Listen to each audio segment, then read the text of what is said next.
Brooks, let's step back from digital assets and blockchain for a moment.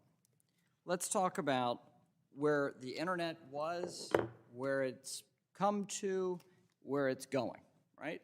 We're trying to level set here for policymakers. So originally, the internet was a read-only format, in essence. We're consuming information.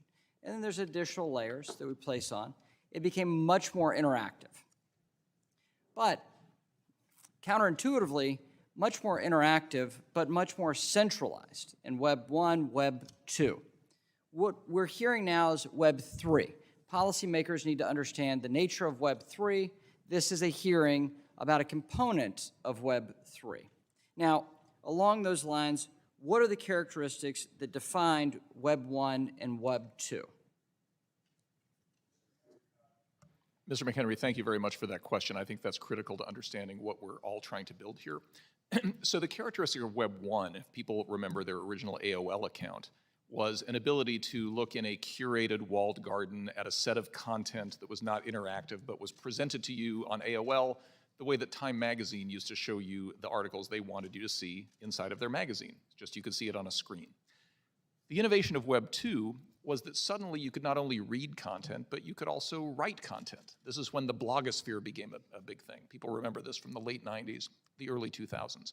The reason for the centralization of the internet, of course, was that all of that activity was being monetized by a very small number of companies. Facebook, as the chairwoman mentions, Google, and 2 or 3 other companies.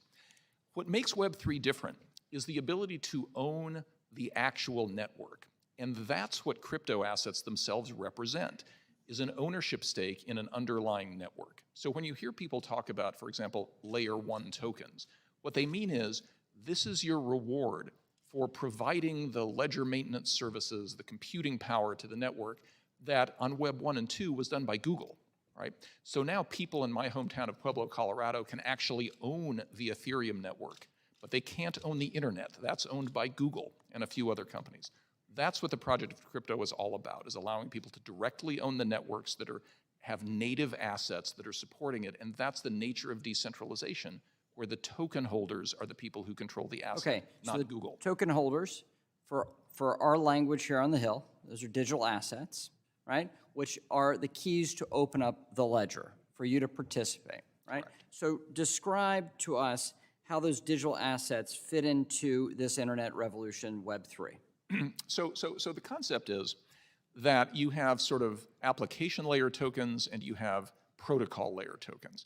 So if I'm an owner of Bitcoin, let's say that I'm a miner of Bitcoin, somebody who actually creates Bitcoin. The Bitcoin is the reward I receive for doing the work to keep the network operational, and that allows me to own a piece of the Bitcoin blockchain. Or take Ethereum, which is easier to understand. The Ether token represents an ownership stake in the network, but on top of that network are all kinds of apps that get built on the network, much like the apps on your phone depend on the underlying network existing that lets the phone operate. And so people will make judgments about which network is likely to win, and they will invest in the tokens in that network much the same way you might invest in Google stock because you think Google is going to scale access to the original internet.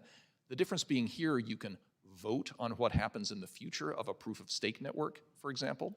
You can get rewarded through a proof of work token for maintaining a ledger on something like Bitcoin. But the real message here is that what happens on the decentralized internet is decided by the investors, versus what happens on the main internet is decided by Twitter, Facebook, Google, and a small number of other companies. Okay, so getting this layer on digital assets right, for Congress to understand this, everything is built upon that on-ramp to this new internet.